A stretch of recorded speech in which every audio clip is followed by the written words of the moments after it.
So at a high level, if you say what is the goal of DOGE, and I think a significant part of the presidency is to restore democracy. This may seem like, well, aren't we in a democracy? Well, if you don't have a feedback loop, okay, we would have to, if you sorry. So, tell you, gravitas can be difficult sometimes. If there's not a good feedback loop from the people to the government, and if you have rule of the bureaucrat, or if the bureaucracy is in charge, and then what meaning does democracy actually have?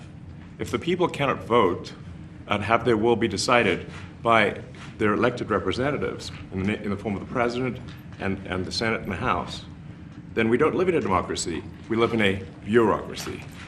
So it's incredibly important that we close that feedback loop, we fix that feedback loop, and that the public's elected representatives, the president, the House, and the Senate, decide what happens, as opposed to a large, unelected bureaucracy.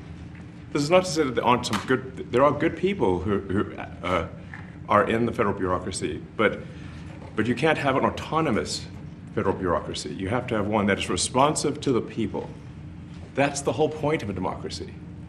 And if you looked at this, if you looked at the founders today and said, what do you think of the way things have turned out? Well, we have this unelected, fourth unconstitutional branch of government, which is the bureaucracy, which has, in a lot of ways, currently more power than any elected representative. And this is not something that people want, and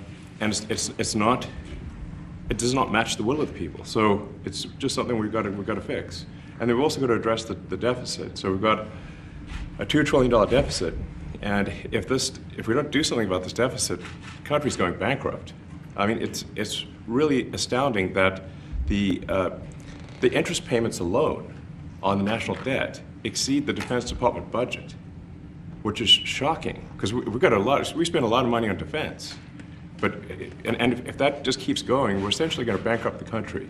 So what I really want to say is, like, it's not optional for us to reduce the federal expenses. It's essential. It's essential for America to remain solvent as a country, and it's essential for America to have the resources necessary to provide things to its citizens and not simply be servicing vast amounts of debt. And also, could you mention some of the things that your team has found, some of the crazy numbers, including the woman that walked away with about $30 million, right, et cetera? Well, we do find it sort of rather odd that there are quite a few people in the bureaucracy who have ostensibly a salary of a few $100,000, but somehow manage to accrue tens of millions of dollars in net worth while they are in that position, which is, what happened at USAID. We're just curious as to where it came from. Maybe they're very good at investing, in which case we should take their investment advice, perhaps.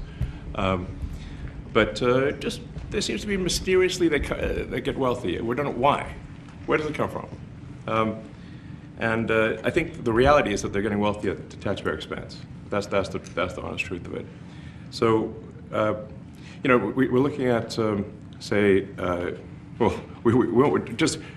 if you look at, say, Treasury, for example, basic controls that should be in place, that are in place in any company, such as making sure that any given payment has a payment categorization code, that there is a comment field that describes the payment, and that if a payment is on the do not pay list, that you don't actually pay it. None of those things are true currently. So the reason that departments can't pass audits is because the payments don't have a categorization code. It's like just a massive number of blank checks just flying out the building. So you can't reconcile blank checks. You've got comment fields that are also blank, so you don't know why the payment was made.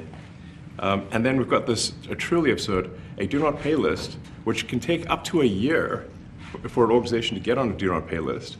And this, we're talking about terrorist organizations, we're talking about known fraudsters, known aspects of waste, known things that do not match any congressional appropriation, can take up to a year to get on the list, and even once on the list is not used.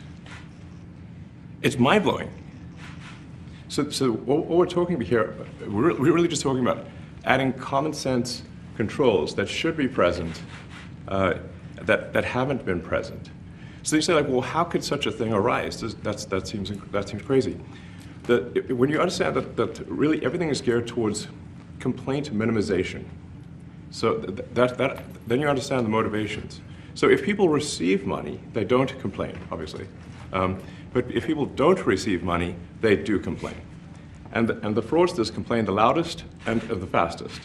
So then when you understand that, then it makes sense. Oh, that's why everything they approve all the payments at Treasury. Because if you approve all the payments, you don't get complaints.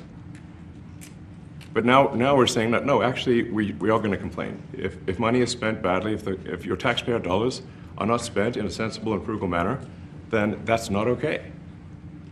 Your tax dollars need to be spent wisely on things that matter to the people. I mean, these things, like, it's just common sense. It's not draconian or radical, I think. It's really just saying, let's look at each of these expenditures and say, is this actually in the best interest of the people? And if it is, it's approved. If it's not, we should think about it. So, there's crazy things like just cursory examination of Social Security, and we've got people in there that are 150 years old. Now, do you know anyone who's 150? I don't. Okay. They should be on the Guinness Book of World Records. They're missing out. So, that's a case where, like, I think they're probably dead. It's my guess. Or they should be very famous, one of the two. And then there's a whole bunch of Social Security payments where there's no identifying information. Well, like, why is there no identifying information? Obviously, we want to make sure that people who deserve to receive Social Security do receive it, and that they receive it quickly and accurately. I'll tell you another crazy thing. So, one of the things is, like, we are trying to sort of right-size the federal bureaucracy, just make sure that this. Obviously, there need to be a lot of people working for the federal government, but not as many as currently. So we're saying, well, okay, if people can retire, with full benefits and everything, that would be good. They can retire, get their retirement payments and everything. And then we were told, this is actually, I think, a great anecdote, because we were told, no, the most number of people that could retire possibly in a month is 10,000. We're like, well, why is that? Well, because all the retirement paperwork is manual on paper. It's manually calculated, then written down on a piece of paper. Then it goes down a mine. And like, what do you mean a mine? Like, yeah, there's a limestone mine where we store all the retirement paperwork. And you look at a picture of this mine. We'll post some pictures afterwards. And this mine looks like something out of the 50s because it was started in 1955.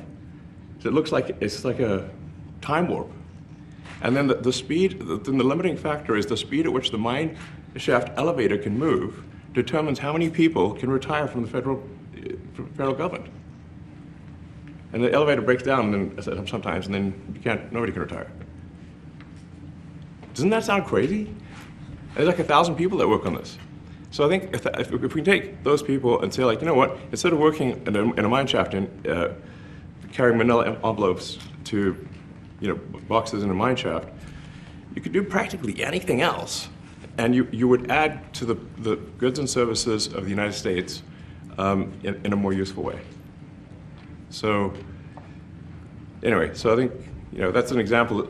Like at a high level, if you say, like, how do we increase prosperity? Is we get people to shift from roles that are low to negative productivity to high productivity roles. And so you increase the total output of goods and services, which means that there's a higher standard of living available for everyone. That's the actual goal.